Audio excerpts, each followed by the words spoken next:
Hello everyone. Hope all of you are fine and everything is hunky-dory on your side. Welcome to another new video of mine. In this video, I'm going to discuss in detail Edmund Spenser's sonnet number 67, which is a very remarkable and interesting sonnet for several important reasons. Why this sonnet is interesting, why this sonnet is so different from other sonnets composed by Edmund Spenser. I'll be exploring all these details in this video. So keep on watching. As I have already explained in my previous videos that Spenserian sonnet structure is very clear because in Spenserian sonnet structure we find three quatrains which is followed by a final couplet. So I'm not going to reiterate the structure in detail in this video. If you want to know about the structure in detail, you can watch my previous videos. This sonnet number 67 is charged with erotic imagery and sexual metaphors. This is a significant point of departure from the strict adherence of Platonic love articulated in the sonnet sequence by Edmund Spenser, Amorety. The poet here in the sonnet number 67 compares himself to a hunter who is hunting a doe. You know what is a doe? A doe is a female deer. The doe fled away from him. After his futile chase, he decided to take rest under the shadow of a tree. As a hunter, he is carrying hounds to chase his prey. Now both the hunter and his hounds were tired after their long chase. Suddenly, the thirsty doe came to the nearby water body for quenching her thirst. She stared back at the hunter. It is a moment of consensual acceptance of each other. So this sonnet is filled with this kind of erotic imagery and hidden meaning which needs a clear scholarly interpretation. So for the time being, let me read the sonnet clearly, very carefully. Then I'll provide a simple English summary of the sonnet. Then I'll be exploring one by one the critical interpretations of the sonnet and why it is so much different from other sonnets composed by Edmund Spenser. Let's read the sonnet together. Like as a huntsman after weary chase, seeing the game from him escaped away, just like a huntsman. Huntsman means a hunter.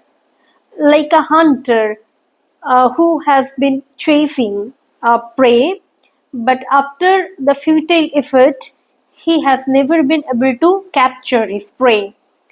So from this kind of weary chase, the hunter is clearly seeing that the game from him is skipped away.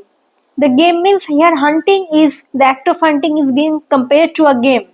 Hunting is being compared to a game. So the game, when the prey is fleeing away from the hunter, it means the game is actually out of the grip of the hunter. Here he tries to convey the meaning. So when he understands that his chase has become a futile attempt, now the tired, fatigued hunter sits down to rest him in some shady place.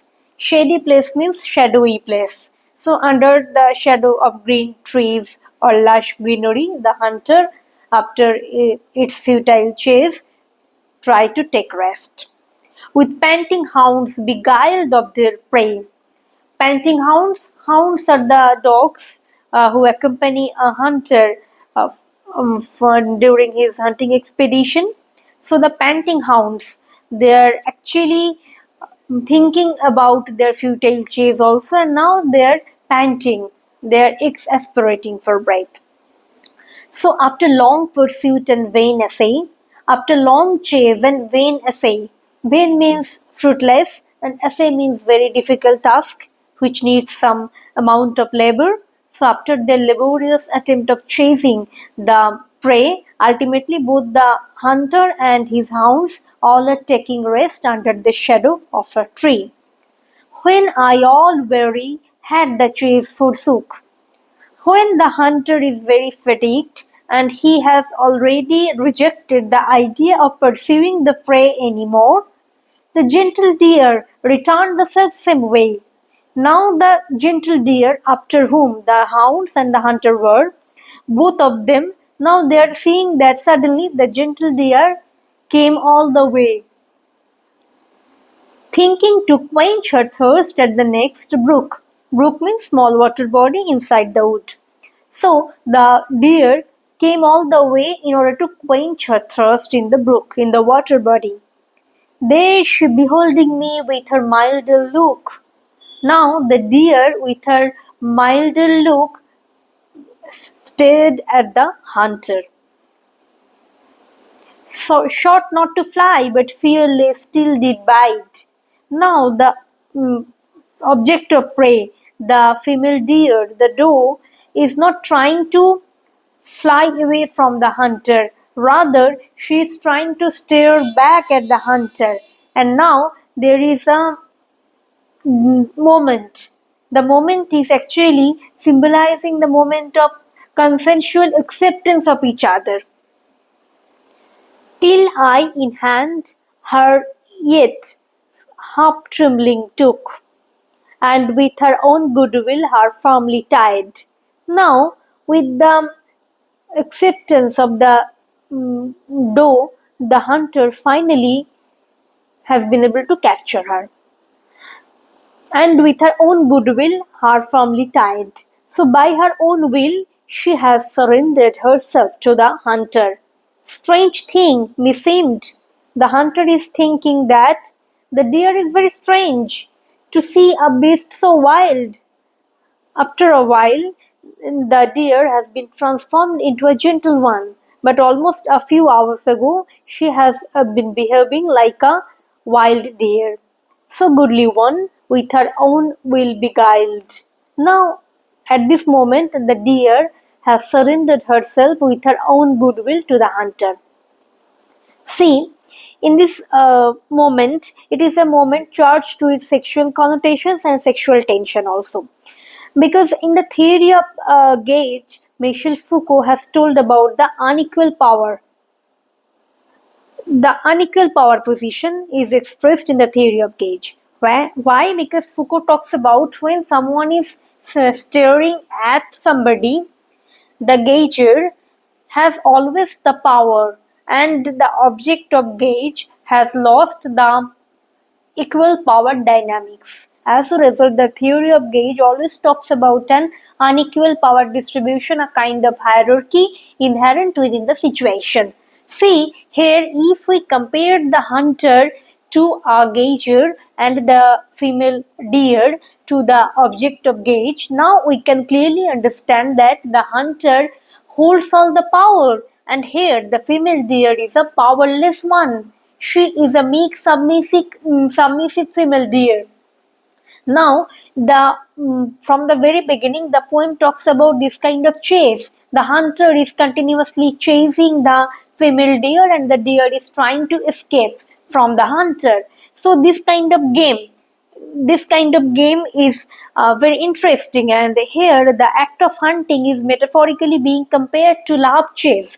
Love is also being imagined as a game and as a chase, and here the male poet or the poetic persona is chasing the lady love or the beloved. Now the gender discourse is very much prevalent in the poem, because as a male persona, hunting is always being associated with a masculine discourse, masculine activity, and here the act of being chased and the emotion, the fear, the psychology of the object of prey, all these things are associated with the feminine psychology. So, if you clearly read the poem from this angle, you will be able to understand that the theory of Gage by Michel Foucault is very much important and very much appropriate in order to describe the unequal power relation in the poem. But there is a twist in the poem. Why? Because you see, here the doe, who is symbolic representation of the lady love, has subverted the power position by transforming the hunter come the poet from the gazer to an object of gaze. Thus, she has been able to establish her agency. It is a moment of metamorphosis when the hunter has been transformed into the object of prey, and the object of prey has been transformed into the gazer. So the power relation has been continuously subverted and changed, and now it gives rise to a new power discourse in the poem. Thus, the female deer has been able to establish her agency. It is a moment of metamorphosis when the female deer is no longer being chased, but she willfully surrenders herself to the hunter. Hunting means here, in the Elizabethan sonneteering tradition, hunting means the act of consummating a relationship. So, apart from the sexual implication and sexual metaphor, the love chase is also being compared to the act of hunting. And even in the if you look at it from the theory of sexuality, you will be able to understand that in the sexual relationship, the masculine subject is always being compared to a hunter who is supposed to hunt, who is supposed to prey. Here the female is being chased away, so the act of sexually deflowering a lady is always being symbolically being transformed through the metaphor of hunting. So hunting has this kind of sexual implication in the poem. And very interestingly, the love chase is also being imagined in the poem as a game, and the game is equated with the game of hunting. The thirsty deer is again a very powerful symbol loaded with sexual implication. Here, the thirsty deer is again the symbol of sexual desire of a female subject. In the gamut of Spenserian sonnet sequence, this sonnet stands apart for its brilliant and powerful sexual metaphor, which is indicative of the female sexual desire and passion for a lover. The bold, robust proclamation of female desire and the equality of female passion and the necessity to address the female passion and love in a relationship make this poem very unconventional from the other poems in the traditional Elizabethan sonnet sequence.